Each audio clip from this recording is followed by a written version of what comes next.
À tous ceux qui aiment un manifesteur, cet épisode est fait pour vous. Bonjour à tous, j'espère que vous allez bien.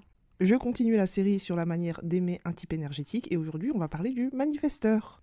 Alors il faut que tu saches que si tu aimes un manifesteur en Human Design, c'est un vrai voyage. C'est vraiment intense, surprenant, parfois ça risque d'être déroutant, voire déstabilisant. Mais j'ai envie de te dire que ce sera profondément transformateur si tu comprends bien son énergie. Donc voici pour moi les conseils concrets si tu aimes un manifesteur, notamment si c'est ton partenaire de vie. Alors la première chose, c'est de bien comprendre sa nature. C'est un type énergétique qui est assez rare. C'est environ 8 à 9%, peut-être 10% de la population mondiale.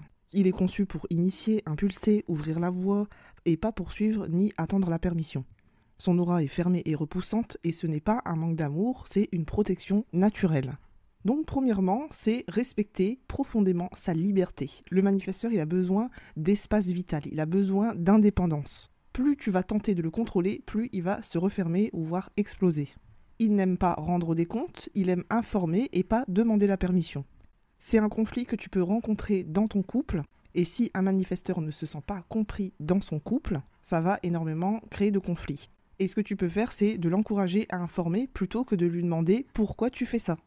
Deuxièmement, c'est ne pas prendre sa distance personnelle comme un rejet.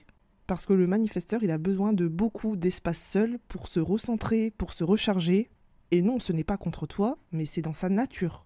Alors moi-même, je suis manifesteur, et ça a été réellement une source de conflit dans un de mes anciens couples, parce que mon ex-conjoint avait du mal à comprendre ce moment où j'avais besoin de me ressourcer, et qu'il interprétait ça pour lui. Donc là, ce que je t'invite à faire, c'est honore ces silences sans les interpréter.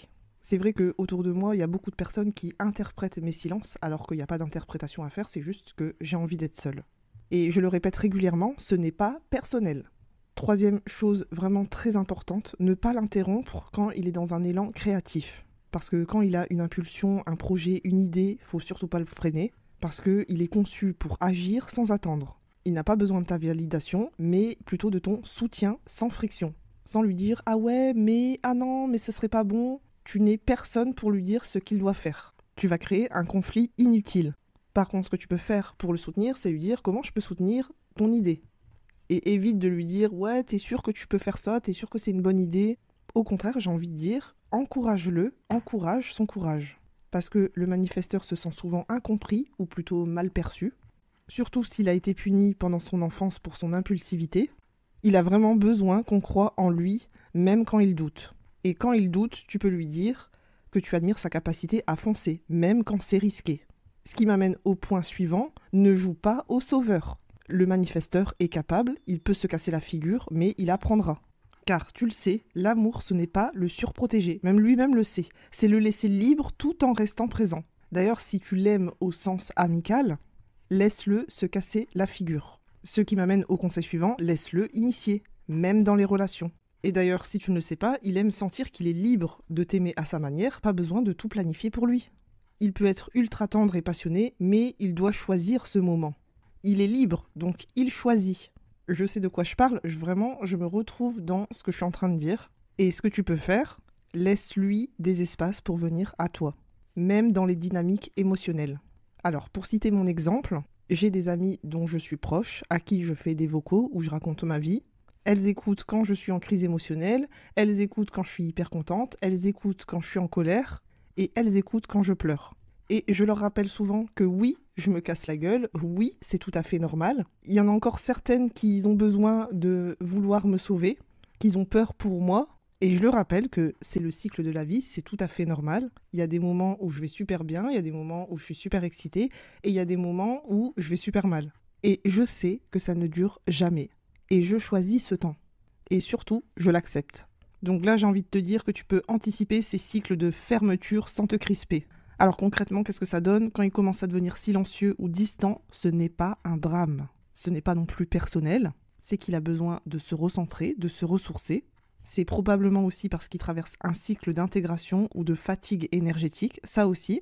Et ne va surtout pas lui demander, surtout si tu es en couple, entre autres, dire « on est bien encore ensemble ?»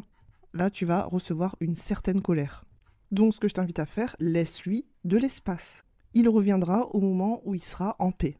Apprends également à ne pas prendre les choses personnellement. Je sais que c'est très difficile.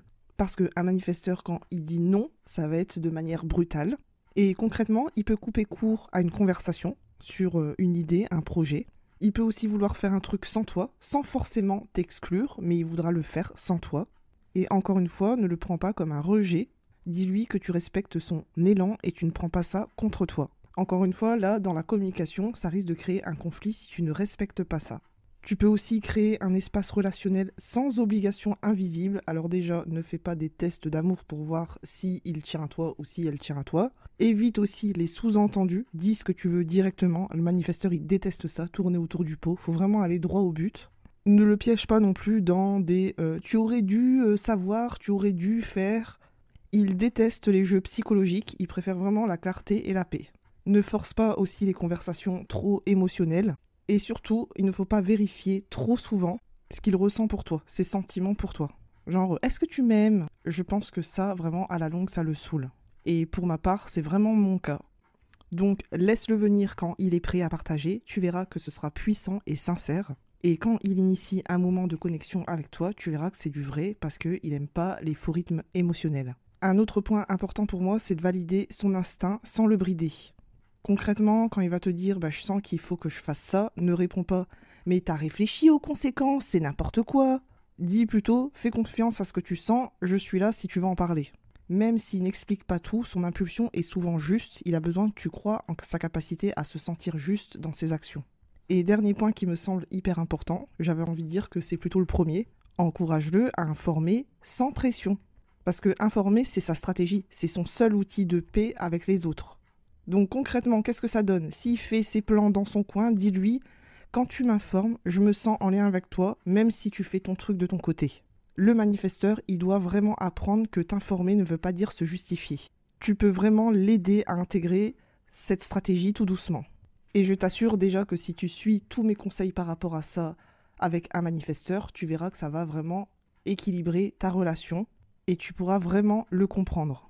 Parce qu'un manifesteur qui est aimé et qui est respecté dans son énergie, il va devenir profondément magnétique, protecteur, visionnaire et ultra puissant dans ses engagements.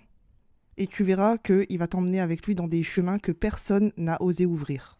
Donc voilà, c'est la fin de ce podcast. J'espère que ça t'a plu. N'hésite pas à me dire ce que tu en as pensé en commentaire. Sur ce, je te dis à bientôt.